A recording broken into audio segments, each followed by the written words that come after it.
स्वागत है आपका हमारे channel BMS lecture series Varanasi में। तो आज की वीडियो में हम लोग बात करने जा रहे हैं रोग निदान विकृति विज्ञान की टॉपिक नंबर 1 रोग और रोगी परीक्षा। तो चलिए शुरू करते हैं आज की टॉपिक रोग और रोगी परीक्षा।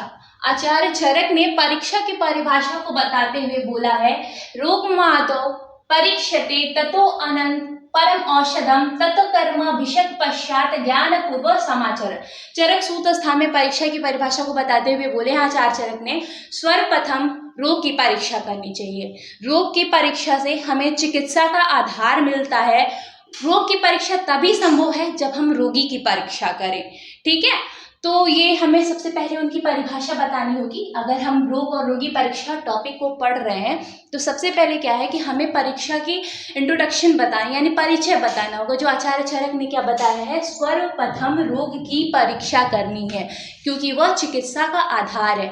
रोग की परीक्षा तभी संभव है जब हम रोगी की परीक्षा करें। ठीक है, अब हम लोग पढ़ेंगे परीक्षा का प्रयोजन क्या है, क्यों हमें परीक्षा करना जरूरी है। आचार्य चरक ने बताया है विमान स्थान में, परीक्षा यस्तु प्रयोजना प्रतिपत्ति ज्ञानम प्रतिपत्ति नाम यु विकारो यथा प्रतिपत्त्यवस्तस्य तथा अनुष्ठान ज्ञानम। अर्थात कि जो परीक्षा है उसका प्रयोजन ही प्रतिपत्ति ज्ञान है।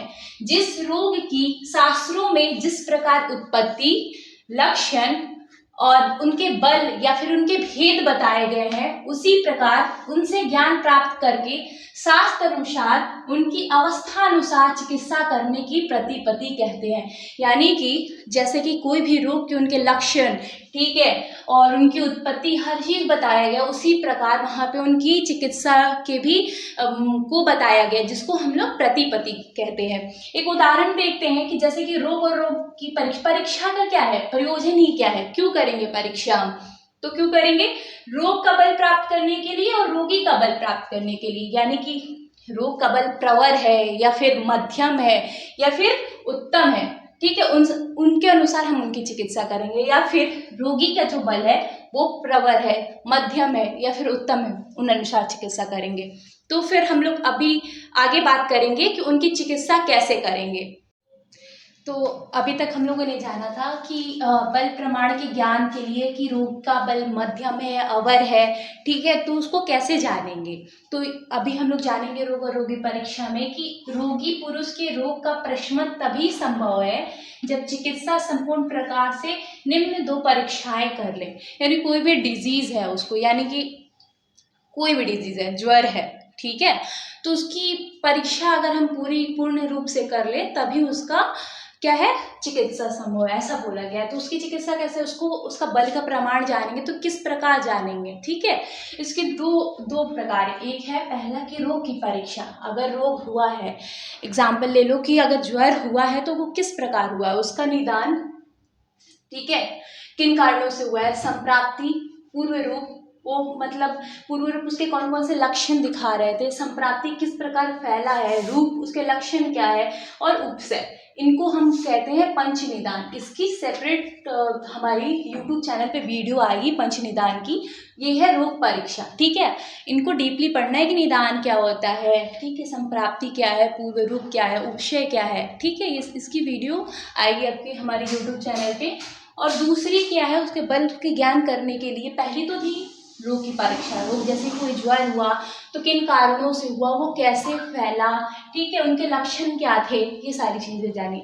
अब क्या है कि उनकी परीक्षा किस प्रकार करेंगे, यानी कि रोगी की परीक्षा कैसे करेंगे, उसके कई टाइप है। पहली है त्रिविध, ठीक है, 3 प्रकार से है, षड्विध 6 प्रकार से है, अष्टविध 8 प्रकार से है, 10विध 10 प्रकार से है, द्वादशविध यानी कि 12 प्रकार से है। अब हम लोग जानेंगे कि ये जो त्रिविध है कौन कौन से है, षड्विध है कौन कौन से है, 10विध परीक्षा कौन कौन सी है, द्वादशविध परीक्षाएं कौन कौन सी है। अभी तक हम लोगों ने बात किया रोग और रोगी परीक्षा की डेफिनेशन, जैसे कि परिचित प्राप्त कैसे करेंगे रोग और रोगी परीक्षा। ठीक है, रोग परीक्षा पंच निदान की सेपरेट वीडियो आती रही हमारे यूट्यूब चैनल पे। अभी हम लोग बात करेंगे रोगी परीक्षा की। रोगी परीक्षा में हम लोगों ने डिवीजन देखा था कि द्विविध है, त्रिविध है, षड्विध है, अष्टविध है, दसविध है और द्वादशविध रोगी की परीक्षा है। यानी कि कोई भी एक डिजीज ले लो या फिर कुछ भी ले लो, ठीक है, डिजीज को लिया तो उनकी परीक्षा कैसे करेंगे, उनकी परीक्षा हमारे शास्त्रों में बताई गई है। तो इनकी कई विधियां हैं, जैसे कि द्विविध है, त्रिविध है, ठीक है, उनके बेसिस पे तो आज उनके बारे में बात कर रहे हैं। तो त्रिविध परीक्षा में क्या है कि प्रमाणों के द्वारा त्रिविध 3 बताए गए हैं। कौन कौन से हैं जो हम लोगों ने प्रमाण पढ़ के आए हैं? प्रत्यक्ष प्रमाण, अनुमान और आप्तोपदेश के आधार पे आप उनकी परीक्षा कर सकते हैं रोगी की। देन उसके बाद हम लोग उन्हीं की त्रिविध की एक और है, जैसे कि दर्शन परीक्षा। अगर कोई पेशेंट आ रहा है तो उसको देख के बता सकते हैं कि कौन कौन सी डिजीज है, ठीक है। उसके साथ साथ दूसरी है स्पर्शन, यानी उसको स्पर्श करके बताएंगे कि उनको कौन सी डिजीज है। परीक्षा की विधियां हैं ये सारी। और तीसरी प्रश्न करके, प्रश्न परीक्षा, क्वेश्चन पूछ के, ठीक है। तो ये आपकी त्रिविध परीक्षा की भेद है। दूसरी अनदर है चतुर्विध परीक्षा, 4 विध प्रकार की है। ये भी प्रमाणों के द्वारा ही है। एक है प्रत्यक्ष प्रमाण के द्वारा, दूसरी है अनुमान, तीसरी आप्तोपदेश और चौथी युक्ति प्रमाण के द्वारा। इसके साथ साथ परीक्षा की षड्विध परीक्षा भी है, जिनको हम अपने इंद्रियों के द्वारा उसको देख के, ठीक है, उनको परीक्षा करेंगे।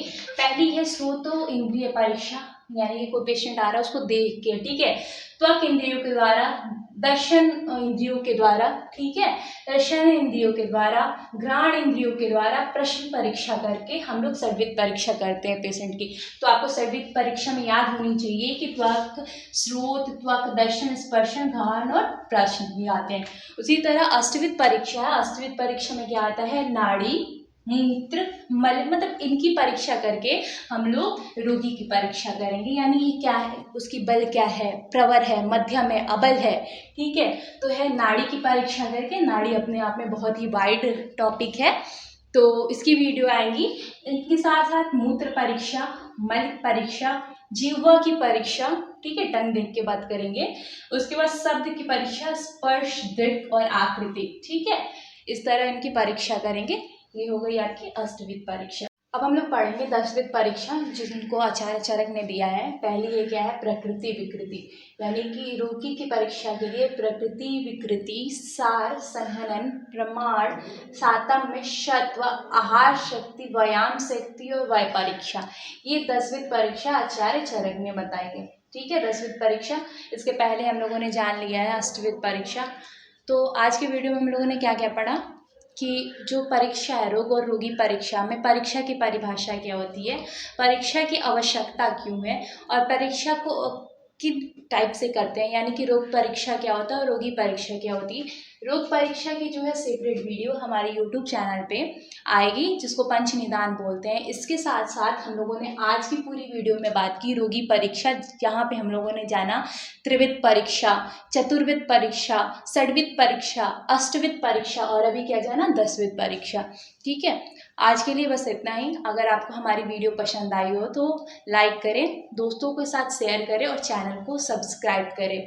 इसके साथ साथ आप हमारा application BMS lecture series Varanasi को प्ले स्टोर से डाउनलोड कर सकते हैं, जिसकी लिंक डिस्क्रिप्शन में दी हुई है। Thank you.